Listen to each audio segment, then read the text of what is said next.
Hi అందరికీ. ఈరోజు చాలా ఈజీగా అయిపోయే కర్రీ ఒకటి చూపిస్తానండి. చాలా టేస్టీగా కూడా ఉంటుంది, చాలా ఈజీగా కూడా అయిపోతుంది.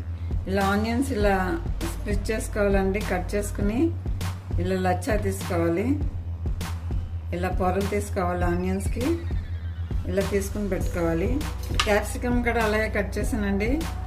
ఇలా స్క్వేర్ షేప్లో కట్ చేశాను. క్యాప్సికమ్ గింజలు తీసేసి ఇక్కడ పెరుగు తీసుకున్నాను. 1 కప్పు పెరుగు బీట్ చేసుకున్నాను. పెరుగులో కొన్ని మసాలా వేసుకోవాలి. 1 స్పూన్ ధనియాల పొడి, కారం 1 స్పూన్, 1/2 టీ స్పూన్ పసుపు, అలాగే అల్లం వెల్లుల్లి పేస్ట్ 1 స్పూన్. ఇప్పుడు ఇదంతా మిక్స్ చేసుకోవాలి. ఇప్పుడు మనం కట్ చేసుకున్న క్యాప్సికమ్ వేసుకుంటున్నా దీంట్లో. అలాగే కట్ చేసుకున్న ఆనియన్స్ కూడా వేసుకుంటున్నాం. అలాగే మిక్స్ చేయాలి. దీనిలో సాల్ట్ వేస్తున్నాను. ఇప్పుడు ఇదంతా మిక్స్ చేసుకుని కొంతసేపు పక్కన పెట్టుకోవాలి. ఇది మ్యారినేట్ అవుతుంది అప్పటి వరకు. కడాయి తీసుకున్నాను. కడాయిలో ఆయిల్ వేసాను. దీనిలో 2 లవంగా, 1 చిన్న దాల్చిని, 1 చిన్న బిర్యానీ ఆకు. ఇప్పుడు మనం మ్యారినేట్ చేసుకున్నాం కదా క్యాప్సికమ్ ఇంకా ఆనియన్, అది వేసుకోవాలి. స్టవ్ మీడియం ఫ్లేమ్లో పెట్టి ఫ్రై చేసుకోవాలి కొంతసేపు. పెరిగేసాం కదా, పెరిగి విరగకుండా ఉండటానికి మీడియం ఫ్లేమ్లోనే ఉండాలి, కలుపుతూనే ఉండాలి. ఎందుకంటే బాయిల్ అవుతుంది కదా పెరుగు. ఇప్పుడు మనం మూత పెట్టి ఉడికించుకోవాలి.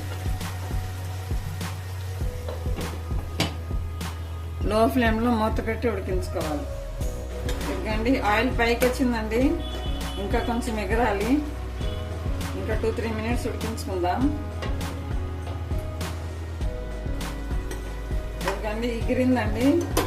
ఇప్పుడు దీనిలో నేను కాజు కొంచెం గ్రైండ్ చేశానండి. కాజు 6-7 కాజు గ్రైండ్ చేశాను, అది వేస్తున్నాను. కొంచెం రిచ్గా ఉంటుంది కర్రీ.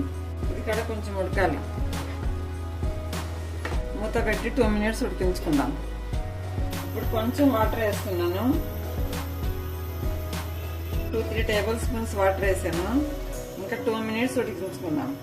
కొంచెం దగ్గరికి అయ్యే వరకు ఉడికించుకుందాం.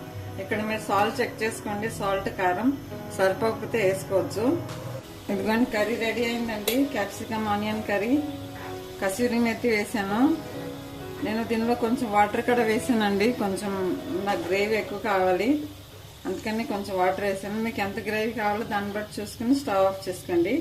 ఎందుకంటే రెడీ అయిందండి కర్రీ. చాలా టేస్టీగా ఉంటుంది, సూపర్గా ఉంటుంది. చాలా ఈజీగా ప్రిపేర్ అయిపోతుందండి కర్రీ. చాలా టేస్టీగా కూడా ఉంటుంది. ఇది చపాతీలోకి అయితే చాలా సూపర్గా ఉంటుందండి. చపాతీలోకి, రైస్లోకి కూడా బాగుంటుంది. ఇలా కూడా ఒకసారి ట్రై చేయండి. చాలా ఈజీగా చూపించాను నేను. ఏమీ కటింగ్ చేయాల్సిన అవసరం లేదు. ఇలా పెద్ద పెద్దగా కట్ చేసుకోవాలి, పెరుగులో వేసి ఉడికించుకోవాలి, అంతే. చాలా సూపర్గా ఉంటుందండి. చల్లగా అయినాక సర్వ్ చేసుకుందాం.